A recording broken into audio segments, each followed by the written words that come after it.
Are you guys seeing this? Like, blue.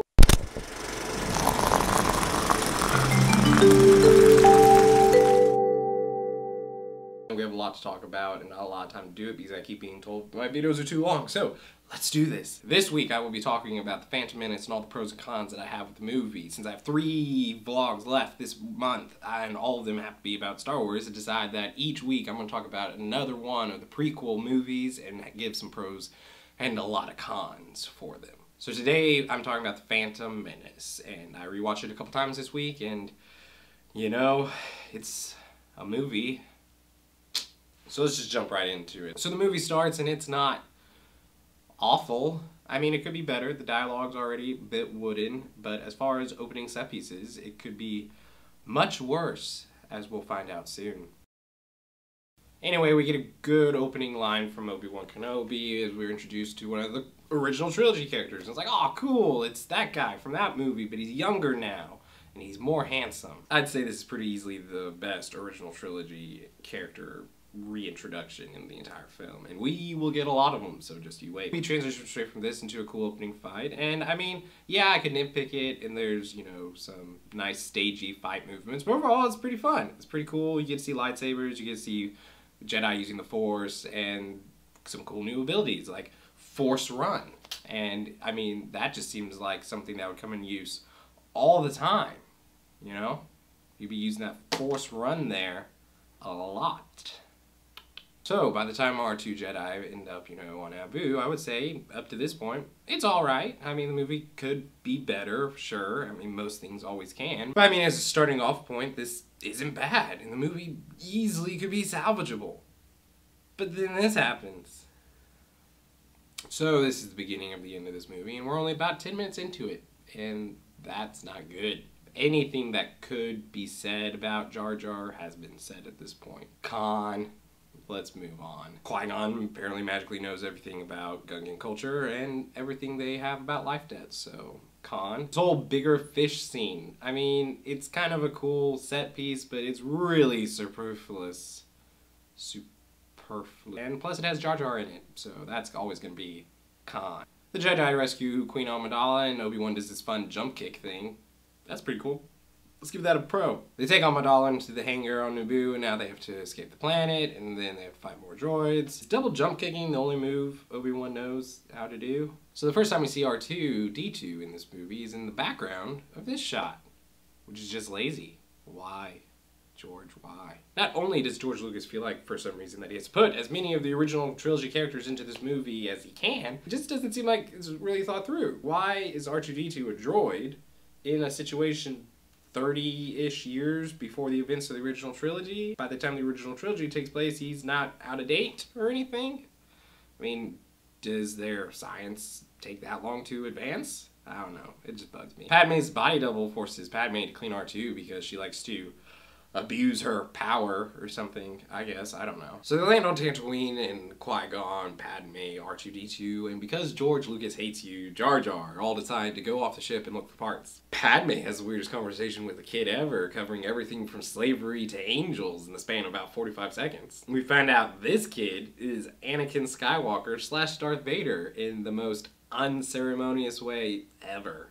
And then we're just moving on. Anakin literally exclaims yippee because George Lucas has never had a conversation with an actual child ever. So that's why Qui-Gon brought Jar Jar. This shot is a con for giving us false hope that we're actually going to see Jar Jar Binks beaten to death and then not fulfilling on that promise. Why not have it be that Darth Vader made C-3PO? It's a small galaxy, right? Jar Jar Numtung scene, because the only problem I had with Jar Jar up to this point is that he was almost too easy to understand. Midichlorians, because let's just kill all magic in the universe. Con, just let's move on. And we're at the pod race. My goodness, that was a long time between pros, wasn't it? So that's part of my problem with this movie. Not only is this whole Tatooine thing just awful, it's like 45 minutes long, which is too long. And the issue is the fact that it's just a detour from the actual plot of the movie. Okay, I understand you have to introduce Anakin Skywalker into the movie because, you know, he's gonna be kind of a big deal. Figure out a way to do that that's not distracting from the plot of the movie for 45 minutes straight, and during that time only gives us more Jar Jar. Anyway, back to the pod race. So the pod race I actually think is probably the best sequence in this entire movie from start to finish. There's a lot of cool, great stuff in this scene. The sound design really shines right here. The choice not to use music for the majority of the scene I think is really cool. I think hearing all these ships and the different sounds they make is really engaging. Yeah, there's little things you can nitpick, and there's definitely some cons of all these weird insert shots that they keep showing of these different aliens. I mean, insert shots of Jabba abusing small animals are distracting in a number of ways. Overall, I still think from start to finish is one of the most solid directing pieces in the film. But anyway, Annie won the race, and we're off. Master Qui-Gon, why are we running? To get to the plot, Anakin! Qui-Gon and Darth Maul fight. Lightsabers are cool, so that's pro. Anakin and Obi-Wan meet. Could have been better, sure, but overall, I still think this is probably one of the better fan service moments in the film, so pro. So yay, we're off to Tatooine, we're off to Coruscant. And then we get this nice introduction shot of another beloved character. I mean, there's just no way to have a better introduction for Yoda, is there? Queen Amidala is an elected official. Let that sink in. A 15-year-old girl is the elected official of an entire planet. Such little use of Terrence Stamp is always a con. If Anakin is too old to be trained to be a Jedi, how young do you have to be, and why aren't we told this? Why even make that an issue? Just have it be that they can sense the anger and fear inside of him. Well, that should be enough. Anyway, we have a lot more boring political commentary and drama on Coruscant, and honestly, there's a lot of cons in there, but the truth is, at this point, I'm starting to mentally check out in this movie. So much has happened, but so little of it seems to have any substance. So we get to Naboo, there's the whole thing, oh, Padme, oh, did you know? I didn't know. Oh. That last action set piece is split up into like 4 fronts, one of them being Amidala and her whole thing, but that's pretty boring and unnecessary, so I'm not going to talk about that. Before I get to the pros of this final sequence, I'm going to go through the cons first. All the Gungan versus Droid Army stuff is awful, predominantly because of the fact that our focus point character is Jar Jar. George Lucas seems to have a weird obsession with characters accidentally doing a good job, and we're supposed to feel good about that? I don't know. And then the space battle's basically the same thing. I mean, yeah, there's some cool visuals, but it's mostly just Anakin lucking out into convenient circumstances that really fortunately play out for him. Now to do some pros, though. When Duel of the Fates comes on, Obi-Wan and Qui-Gon versus Darth Maul is entertaining as heck. You know it, I know it, it's awesome. There are a couple of noticeable issues, though. Like this. I bet Obi-Wan wishes he had some way to travel short distances really quickly. Don't you hate when you don't have the high ground in a fight? I hope that never comes back up. I'm gonna give Liam Neeson a pro for being smart enough to die in this scene so he doesn't have to be in any more of the prequels. Oh my gosh, there's more. Let's wrap this up. Only 2 there are, no more, no less. Except for, you know, how Darth Sidious is training Dooku right now. And also how in the original trilogy, Sidious and Vader both want Luke to join their side. There'd be 3 of them. So there's that.